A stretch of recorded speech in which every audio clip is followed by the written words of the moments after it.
மகிழ்ந்து களி கூறு, ஆயத்தமாகிடு. மகிழ்ந்து களி கூறு, ஆயத்தமாகிடு. ஆயத்தப்படு, ஆயத்தப்படு, நேசரை காண ஆயத்தப்படு.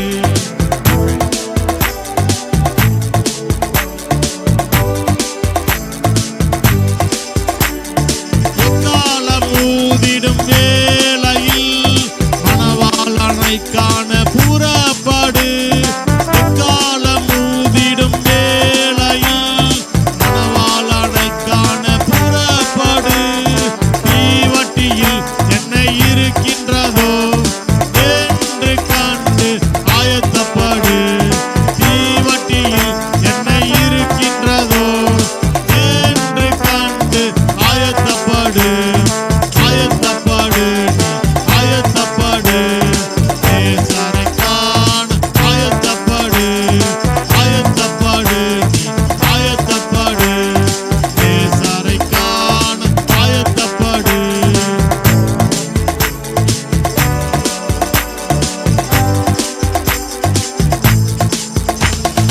அப்பாவின் சமூகம் எப்பொழுதும் ஆனந்த மகிழ்ச்சி பேரின்பம். அப்பாவின் சமூகம் எப்பொழுதும் ஆனந்த மகிழ்ச்சி பேரின்பம். ஆயத்தமாக நீ துதித்திடு, ஆயத்தமாக நீ எப்போதும் இரு. பரலோகம் சென்று மகிழ்ந்திடலாம், ஆனந்தமாக நீ எப்போதும் இரு. பரலோகம் சென்று மகிழ்ந்திடலாம். ஆயத்தப்படு, நீ ஆயத்தப்படு, நேசரை காண ஆயத்தப்படு.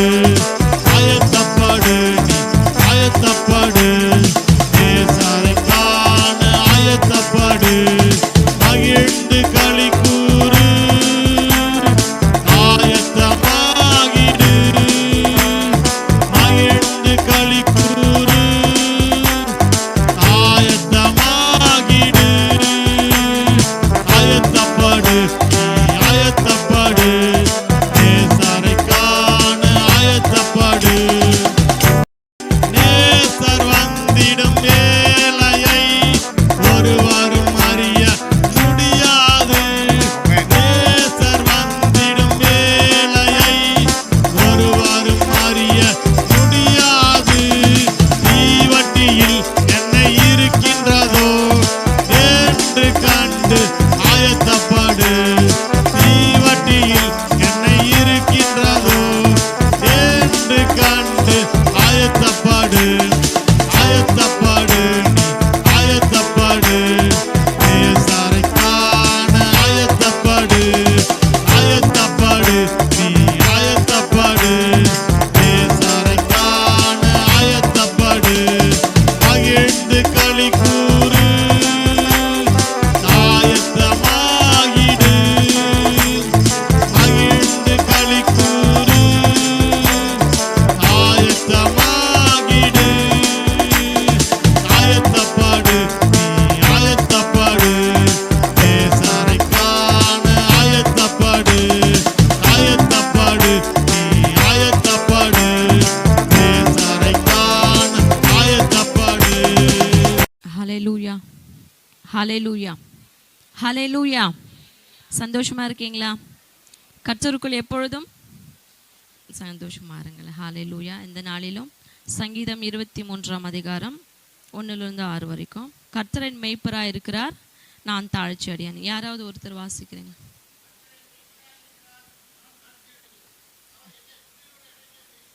அமர்ந்த தண்ணீர் அண்டையில் என்னை கொண்டு போய் விட. போதும் போதும்.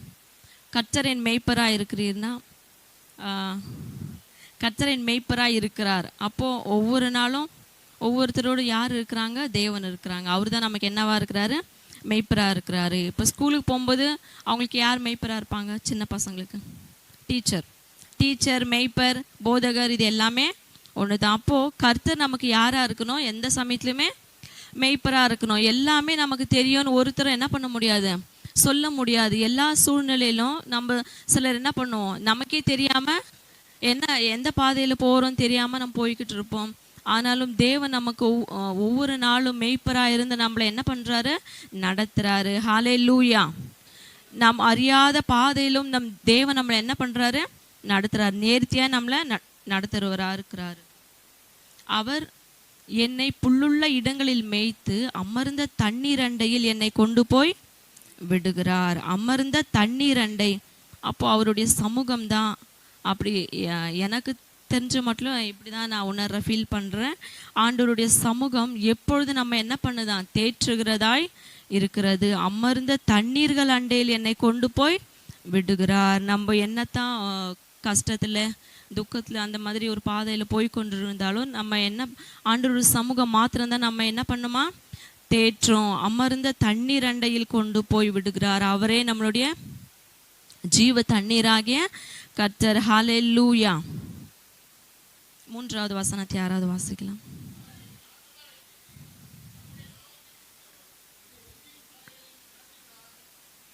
ஹalleluya.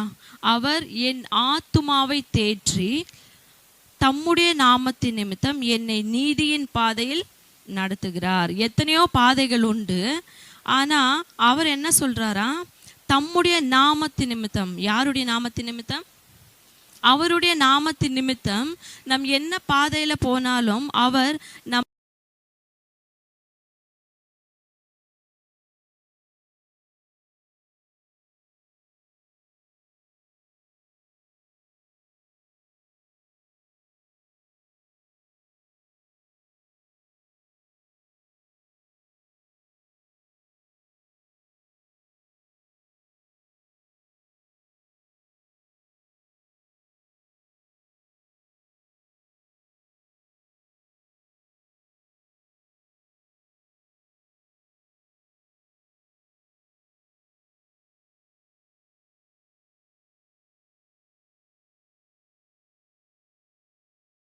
இருளின் பள்ளத்தாக்கிலே நடந்தாலும் பொல்லாப்புக்கு பயப்படேன். ஏன் பொல்லாப்புக்கு பயப்படேன்? கர்த்தர் என்னோடு கூட இருக்கிறார். கர்த்தருக்கு என்ன பண்ணணுமா, கீழ்ப்படிஞ்சு அவருக்கு கீழ்ப்படிந்தால் மாத்திரம்தான் என்ன பண்ண முடியும். என்ன ஒரு பொல்லாப்பு போராட்டம் வந்தாலும் நம்மளால என்ன பண்ண முடியும் சொல்லுங்க, பயப்படாம தைரியமா நம்மளால இருக்க முடியும். பொல்லாப்புக்கு பயப்படேன், தேவரீர் என்னோடு கூட இருக்கிறீர். அப்போ ஒவ்வொரு நாளும் தேவனோடு நம்ம என்ன பண்ணணுமா, சம்பாஷிக்கணும்.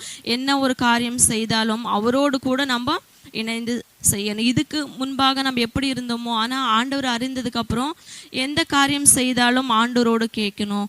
எசப்பா இது உமக்கு சித்தமா, நான் செய்யட்டுமா வேணாமான்னு சொல்லி ஒவ்வொரு காரியத்தையும் ஆண்டவர்கிட்ட நம்ம என்ன பண்ணணும், கேட்டுட்டு அதன்படி செய்யணும். ஒவ்வொரு நாளும் ஜெபிக்கிறவர்களாக நாம் இருக்கணும். ஜெபம் இல்லாமல் நம்ம ஒரு காரியத்தையும் என்ன பண்ண முடியாது, செய்ய முடியாது.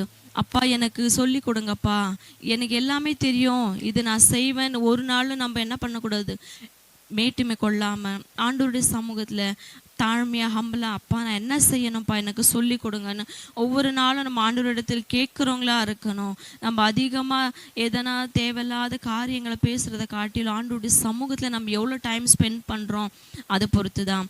ஒருத்தர்கிட்ட எதனா கேட்டால் இல்லை எதனா ஒரு விஷயத்தை அவங்க ஷேர் பண்ணும்போதே அவங்க புரிஞ்சுப்பாங்க, ஓ இவங்க ஜெபிக்கிறாளா ஜெபிக்காத ஆளா அப்படின்னு சொல்லிட்டு.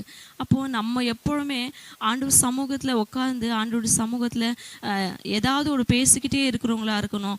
அப்பொழுது தேவனுடைய பிரசன்னை நமக்குள்ள என்ன பண்ணுமா, கிரியை செய்யும். தேவனுடைய அப்பொழுதெல்லாம் ஆவியானவர் கொஞ்ச நேரம் ஒருத்தருக்குள்ளே இருப்பாங்க. அப்போ அபிஷேகத்தில் அவங்க ஆவியில் இருக்கும்போது சிங்கத்தின் வாயை கிழிச்சாங்க, கரடி அடித்தாங்க, அப்படின்னால நம்ம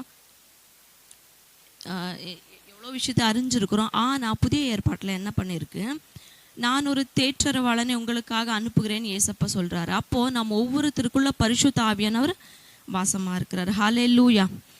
உங்களுக்குள்ளே இருக்கிற அபிஷேகம் சகல சத்தியத்திற்குள்ளாய் உங்களை என்ன பண்ணுமா, வழி நடத்தும். அப்போ யாரும் நமக்கு சொல்ல வேண்டியதில்லை. ஒவ்வொரு நாளும் ஆண்டவருடைய சமூகத்தில் உட்காந்து நம்ம என்ன செய்யணும்னு ஆண்டவருடைய சமூகத்தில் தான் கேட்கணும். ஹல்லேலூயா. 5வது வசனம்.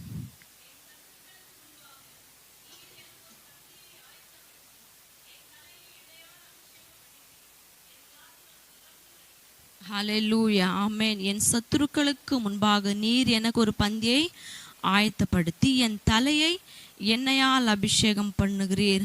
ஐயோ, சத்துருவா எவ்வளவா எனக்காக போராடிக்கிட்டே இருக்கான், எவ்வளவோ செய்கிறான். ஆனாலும் நான் சில சமயத்தில் என்ன பண்ணுறேன், கீழே விழுந்து போகிறேன், என்னால் எந்திரிக்கவே ஆகலைன்னு சொல்லிட்டு நம்ம ஒவ்வொரு நாளும் போராடிக்கிட்டு இருக்கோம். ஆண்டவர் என்ன பண்ணுறாரு, சத்துருக்கு எதிர்க்கும் நம்மளை உட்கார வச்சுட்டு முன்னாடி உட்கார வச்சுட்டா நீ சாப்பிடு அப்படின்னு சொல்லிட்டு நமக்கு என்ன செய்கிறாரு, சாப்பாடை ஆயத்தப்படுத்துகிறாரு. ஹல்லேலூயா. அபிஷேகத்தை நமக்காக கொடுத்துருக்கிறாரு, அந்நிய பாஷை கொடுத்துருக்கிறாரு. ஹோலி ஸ்பிரிட் நம்ம ஒவ்வொருத்தருக்குள்ள என்ன செய்யுது, கிரியை செய்கிறதா இருக்கிறது. நமக்கு ஒரு பந்தியை ஆயத்தப்படுத்தி என்ன பண்ணுறாரு, தலையை எண்ணெயால் அபிஷேகம் பண்ணுகிறார். ஹல்லேலூயா. எப்பொழுதும் ஆவியிலே நிரம்பி ஒவ்வொரு காரியத்தை நாம் செய்யும்போது இயற்கைக்கு அப்பாற்பட்ட காரியங்களே தேவன் நம்மை கொண்டு செய்கிறவராக இருக்கிறாரு. ஆனால் இன்றைக்கும் சில காரியத்தை நம்மளால் எப்படி இதை செய்கிறது அப்படின்னு தெரியாமல் சிலர் என்ன பண்ணுறோம், போராடிக்கிட்டு தான் இருக்கோம். ஆனால் பரிசுத்த ஆவியானவர் சொல்கிறாரு, உங்களிடத்துல பரிசுத்த ஆவி வரும்போது பலன் அடைந்து, அப்போது நமக்குள்ள ஹோலி ஸ்பிரிட் இருக்கிறதுன்னு ஒவ்வொரு நாளும் என்ன பண்ணணுமா, ஃபீல் பண்ணணும். எனக்குள்ளே இருக்கிறவர் எப்படிப்பட்டவர் அப்படின்னு ஒவ்வொரு நாளும் நம்ம ஆராய்ச்சி பார்க்கணும். நமக்குள்ள ஒவ்வொரு நாளும் தேவையில்லாத சிந்தை ஓடிக்கிட்டே இருக்கும். ஏன்னா நம்ம எதுக்குள்ளே வாழ்கிறோம், மாம்சத்துக்குள்ளே வாழ்கிறதுனால மாம்ச சிந்தை ஒவ்வொரு நாளும் நம்மளை ஆட்கொள்ளும். நாம் ஒவ்வொரு நாளும் இல்லைப்பா, இல்லை என்னை இன்னுமா டீச் பண்ணுங்க, எனக்கு சொல்லி கொடுங்கன்னு சொல்லி பரிசுத்த ஆவியானவர் நம்ம கூட இருந்தால் மாத்திரம்தான் எல்லா காரியத்தையும் நம்மளால் என்ன பண்ண முடியும், புரிஞ்சுக்க முடியும், அண்டர்ஸ்டாண்ட் பண்ண முடியும். இல்லைன்னா அவன் பிசாசான ஒவ்வொரு நாளும் நம்ம கூட போராடிக்கிட்டே இருக்கான்ல, அழகாக நம்மளே என்ன பண்ண கொண்டு போய் அவனுக்காக நம்ம உருவாக்கிடுவான். ஒன்று ஆண்டவருக்கு அடிமையாக இருக்கணும், இல்லைன்னா பிசாசுக்கு அடிமையாக இருக்கணும். ஒன்று ஆண்டவருக்கு ஆராதனை செய்யணும், இல்லைன்னா என்ன பண்ணணும், பிசாசுக்கு ஆராதனை செய்யணும். அதனால எப்பொழுதும் நம்ம ஜாக்கிரதையாக இருந்து நம்ம சிந்தை செயல் எல்லா காரியத்திலும் ஆண்டவர் எங்கள் கூட இடைப்படுங்க, எங்கள் கூட இடைப்படுங்கன்னு சொல்லி ஒவ்வொரு காரியத்திலையும் ஆண்டவரோடு நம்ம இருக்கும்போது ஆண்டவர் நம்ம கூட இருக்கிறாரு. அவருடைய கோலும் அவருடைய தடியும் என்ன பண்ணோம், நம்மை தேற்றும். 6வது வசனத்தை 6வது வாசம்.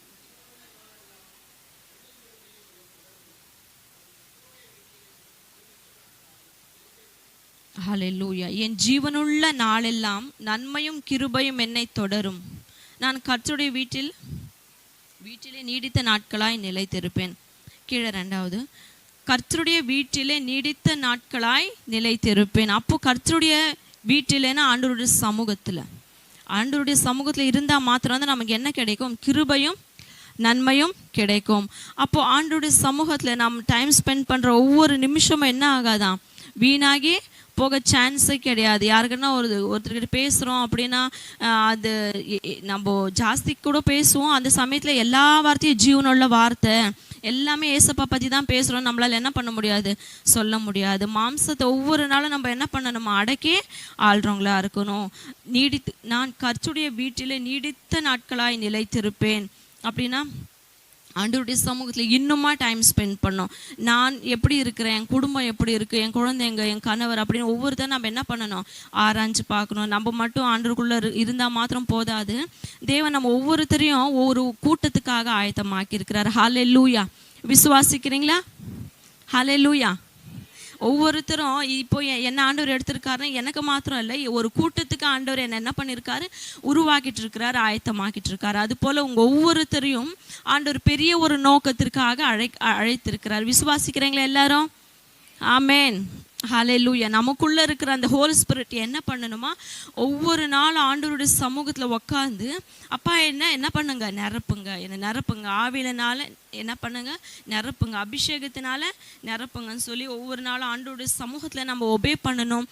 அப்பொழுதுதான் ஆண்டவர் சொன்ன எல்லா ஆசீர்வாதங்களும் நமக்கு என்னவா கிடைக்கும், பூரணமாய் கிடைக்கும். நம்ம இதில் என்னென்ன தெரிஞ்சுக்கிட்டோம், அவர் நமக்கு மெய்ப்பராக இருக்கிறார். சப்போஸ் இப்போ யாருக்காவது மெய்ப்பராக இல்லைன்னா இன்றைக்கு நம்ம ஒப்பு கொடுப்போம், ஆண்டவரே நீங்கள் மாத்திரம் தான் எனக்கு மெய்ப்பர். செல்ஃபோன் கிடையாது, சினிமா பாடல்ஸ் கிடையாது, பாட்டு கேட்டு கேட்டு அதுதான் எனக்கு என்னவா ஆக முடியாது, மெய்ப்பர் ஆக முடியாது. செல்ஃபோன் கிடையாது, அந்த மாதிரி தேவையில்லாத அடிமை காரியங்கள் கிடையாது. நீங்கள் மாத்திரம் தான் எனக்கு என்னவா இருக்கணும், மெய்ப்பராக இருக்கணும். ஹல்லேலூயா. அவருடைய சமூகத்தில் என்ன பண்ணணுமா, எப்பொழுதும் அமர்ந்திருக்கணும். அவருடைய சமூகத்தில் நம்ம அமர்ந்திருக்கும் போது அந்த ஸ்பிரிட், ஹோலி ஸ்பிரிட் நம்மளை என்ன பண்ணுமா, டீச் பண்ணோம், எந்த பாதையில் போகணுன்றது சொல்லி கொடுக்கும். எத்தனையோ பாதைகள் உண்டு, ஆனால் அவருடைய பாதை மாத்திரம் தான் நம்மளை எங்கே கொண்டு போகும், ஜீவனுள்ள பாதை. அதுதான் ஆண்டவர்கிட்ட நம்மளை கொண்டு போகும். ஹல்லேலூயா. எல்லாருமே தேவையில்லாத காரியங்களுக்கு அடிமையாகாதபடி ஆண்டவருடைய வார்த்தை என்ன சொல்லுதோ அதன்படியே செய்யணும். அவருடைய சமூகத்தில் மாத்திரம் என்ன பண்ணணும், நம்ம என்ன பண்ணணும், தேற்றுகிறவர்களாய் அவருடைய சமூகம் மாத்திரம்தான் நமக்கு. யாருக்கிட்ட சொன்னாலும் நம்மளோட துக்கங்களோ இல்லை ஏதாவது ஒரு கஷ்டமான சுச்சுவேஷனில் பேசுவோம். ஆனால் நம்ம என்ன எதிர்பார்க்குறோமோ அந்த அளவுக்கு அவங்கள என்ன செய்யறதுக்கு ஆகாதுன்னா அந்த அளவுக்கு ஆண்டவர் போல் நம்ம தேற்ற யாராலையும் முடியாது. எல்லா சமயத்துலேயும் ஆண்டவர் மாத்திரம்தான் நம்மளுடைய கண்மலையாக இருக்கிறார். ஹல்லேலூயா. நம்மளுடைய தலையை எப்பொழுதும் எண்ணெயால் அபிஷேகம் செய்கிறவர் ஆண்டவர் மாத்திரம்தான். நம்ம எல்லா சூழ்நிலையிலும் யாருக்கிட்டையாவது பேசும்போது ஏதாவது சொல்லும்போது என்ன பண்ணுவாங்க, நம்மக்கிட்ட நல்லா கேட்டுட்டு அடுத்தவங்க கிட்ட போய் அவங்க அப்படியா இப்படியா அப்படின்னு சொல்லுவாங்க. ஆனால் எப்பொழுதும் ஆண்டவருடைய சமூகத்தில் மாத்திரம் நம்ம அமர்ந்திருந்து ஆண்டவர் வார்த்தையை மாத்திரம் கேட்டு அதன்படியே நம்ம செய்யும்போது எல்லா காரியத்திலும் தேவன் நம்மோடு கூட இருந்து நமக்குள்ள ஆண்டவர் செய்கிற காரியம் பயங்கரமாக இருக்கும். ஹல்லேலூயா. நமக்குள்ள இருக்கிற அபிஷேகம் அப்படிப்பட்டது. ஒருவனுக்குள்ள அபிஷேகம் இருந்தால் அவன் எதை வேணாலும் செய்ய முடியும். ஹல்லேலூயா. நம்புறீங்களா? இதுதான் முடியும் அப்படிதான் இப்படிதான் கிடையாது. ஆண்டவர் அவங்கள கொண்டு பெரிய காரியங்களை செய்ய முடியும். நமக்குள்ள இருக்கிற அபிஷேகத்தை எப்பொழுதும் அனல் மூட்டி எழுப்பி கொண்டே இருக்கிறோம். ஹல்லேலூயா.